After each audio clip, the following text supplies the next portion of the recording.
اور کافر کہتے ہیں کہ قیامت کی گھڑی ہم پر نہیں آئے گی۔ کہہ دو کیوں نہیں آئے گی؟ میرے پروردگار کی قسم وہ تم پر ضرور آ کر رہے گی۔ وہ پروردگار غیب کا جاننے والا ہے، ذرہ بھر چیز بھی اس سے پوشیدہ نہیں، نہ آسمانوں میں اور نہ زمین میں، اور کوئی چیز ذرے سے بھی چھوٹی یا بڑی نہیں مگر کتاب روشن میں لکھی ہوئی ہے، اس لیے کہ جو لوگ ایمان لائے اور عمل نیک کرتے رہے ان کو بدلہ دے۔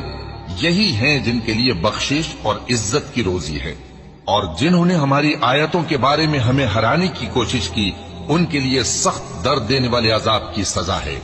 اور جن لوگوں کو علم دیا گیا ہے وہ جانتے ہیں کہ جو قرآن تمہارے پروردگار کی طرف سے تم پر نازل ہوا ہے وہ یقیناً حق ہے، اور اس اللہ کا رستہ بتاتا ہے جو غالب ہے، قابل تعریف ہے۔ اور کافر کہتے ہیں کہ بھلا ہم تمہیں ایسا آدمی بتائیں جو تمہیں خبر دیتا ہے کہ جب تم مر کر بالکل ریزہ ریزہ